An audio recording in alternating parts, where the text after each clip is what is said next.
Like here on ESPN Radio at Midas, they're rolling out the limited lifetime tire guarantee included with every tire purchase. With paid installation, you'll pay nothing for flat repairs or replacements. Real value with honest service you can count on mile after mile. It's a limited lifetime tire guarantee only at Midas. Let me cut right to the chase. I promise you, if the New England Patriots win this weekend, there will be people that come on the air on Monday and say they're going to the Super Bowl. Are you going to be one of them? I will not be. I will not make that leap yet. But I promise you that will happen because the Tampa Bay Bucs are no joke. Todd Bowles, as a defensive coach, is no joke. I understand that they're injured. I get all of that. Baker Mayfield, the ultimate gamer. You know, he's never out of it kind of thing. But if the New England Patriots go on the road and beat the Tampa Bay Bucs and go to 8-2, and Drake Maye right now, plus 400 ESPN bet to win the MVP. There will be people on Monday saying Maye MVP, Patriots Super Bowl. Well, the biggest reason why is because the Patriots would have the inside track to get the number one seed in the conference because they only play one more team with a winning record, and that's the division rival in the Bills, who they already beat. That's right. And that game is in Foxborough, and it's coming off a bye week. So the Patriots have an opportunity to stack a lot of wins. I'm just going to run through the schedule after Week 10. New York Jets at home, on the road against the Cincinnati Bengals, home against the New York Giants, bye week, home against the Buffalo Bills, on the road against Baltimore, and on the road against the Jets, with finishing at the Miami Dolphins. 2 or 3 total losses in there probably. Maybe. Are you assigning the Bills as a loss even though they already beat them? You know what's interesting? But what's the other one? Maybe the 2, Ravens. Maybe, but that's a maybe. I'm just saying. But here's the thing. The Ravens at their best run the football. You know who stops people from running the football? The New England Patriots. They haven't let a running back get to 50 yards all season long. You know, it's interesting what you're saying. Forget about a 100-yard rusher. They haven't let a running back rush for over 50 yards all season long. And they played Bijan last week. You know what, by the way, just on a side note, you like They whipped an ass up front. That front seven gets after it. Cece, you like the Quinnen Williams move for the Cowboys? That's what the Patriots did. What the Cowboys are now trying to do when they brought in Milton Williams from the Eagles. Yeah. It's like, all right, we're not worried about the pass rush yet because if we know they're passing, our pass rush is going to be better. We can get there. If we don't know they're passing, it's going to be a little bit harder. But if you stop the run, they're forced to pass on third down where you don't need Lawrence Taylor. You just need someone who's competent. But this game, this matchup this weekend with these two teams, yes. But like the other side of it is the Tampa part of it. Tampa is really good. Yes, Mo. Well, I was just curious because we just went through the schedule. Sorry, just quickly before we go to the Tampa part, because you're the Patriots guy here. Cece just gave the schedule. They could win out. They very well could win out. That's on the table. But you don't feel like they're Super Bowl contenders, or you won't come in on Monday if they beat the Bucs and say that they are. No. Despite the numbers that Cece just gave about the defense, despite the fact that we believe in the head coach, despite the fact that the quarterback is playing awesome, we're talking about Drake Maye in the MVP conversation, they would beat the Tampa Bay Bucs coming off a bye and knowing what schedule's ahead of them, and you still wouldn't think that they could do it. Yeah, because I believe in the progression part of it. I believe in, like, you don't go from not making the playoffs with a group to going to the Super Bowl. I know that there's a million examples of that happening. The Bengals just did. I know. The Commanders got to the Final Four. Yeah. No, but that's the progression part of it. Like, I believe in, like, you need some wear and tear in the postseason. Again, there's a million examples otherwise. But in my predictions is what I'm saying. I am impacted by that. I need to see kind of, hey, we're almost the Rams. I could see them getting to the Super Bowl. I know they won it before. But this group with the young defense, there was a good progression last year. So basically, if this team finishes 14-3 and they've got the number one seed in the conference, you wouldn't feel good about their chances of getting to the Super Bowl? Well, I'm gonna tell you, I would. I would be nervous. There would be one of 8 teams that has a chance to win it all. One of 4 in the conference that has a chance to get to the big game.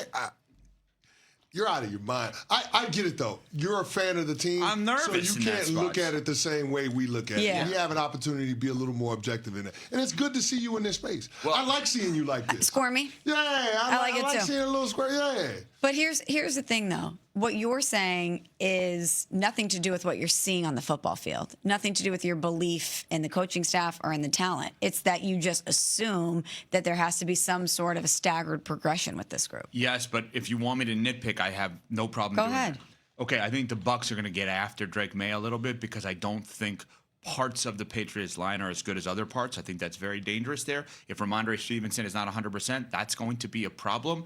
And they're not good at rushing the passer. right? And we talked about how they're, you don't have to be as good because they're great run stoppers.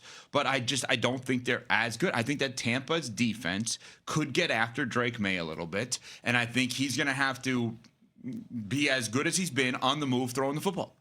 Because I think he's going to be having a rollout. They may even have some design runs to get away from guys. I don't know that I buy that necessarily, that it's going to be easy for them. Not that you're saying that. But I want to go back to one thing. Are you suggesting that the number 1 seed in the AFC is the team you'll pick to go to the Super Bowl? Is that where we're at with the AFC right now? Yes. Being able to have the bye, being able to have home field throughout, I think that matters. And here's the thing. If you're trying to decide between these two teams who has the better chance of getting to the conference championship game, it's the New England Patriots. And it's not an indictment on the Tampa Bay Buccaneers as much as it is a referendum on the AFC as a whole. I don't see a dominant team. I don't see a scary team in the AFC. Do you see a dominant team in either conference?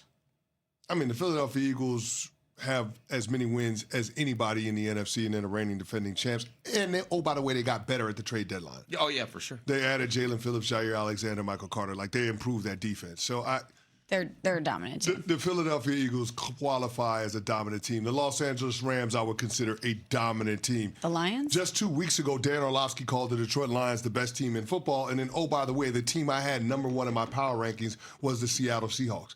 I will say this, on the whole, there have been more teams in the NFC throughout the course of this season that I pointed to and said, that could be the best team in all of football. I mean, the Indianapolis Colts were that team once upon a time, but outside of that, I don't know that I was saying that about anybody in the AFC. So the AFC Super Bowl pick for you guys right now will be default 1 seed who hosts the games and who has to play the least amount of games. Correct. Whereas NFC, it sounds like you have 4 or 5 teams you could put in there. Yeah, it feels like a coin flip in the NFC. There's a chance that you could have a wild card team representing the conference in the Super Bowl. But you don't believe it. Like, you don't believe it. A win like this for Tampa this weekend, where they beat this really hot New England team that's won 6 games in a row. A lot of people are talking about how great the coach, OC QB combination is, and Drake Maye MVP candidate, etc. You go and you beat this team by 10 points or more hypothetically at home. I'll guarantee you. And don't do this just to screw me, but I would guarantee you that the Bucs are in the top 5 in your power rankings next week. If they win this game and they go to 7-2, you can't avoid it unless you're doing it just to screw with me. Yeah, but you can't avoid it. No, you're right. But just to talk about the conferences, I mean, if the Los Angeles Rams didn't win the NFC West, don't you think they still have a great chance of being able to get to the Super Bowl? That team, yes, because I've seen it. Yeah, exactly. Not with that group on defense, but I've seen it. Yeah.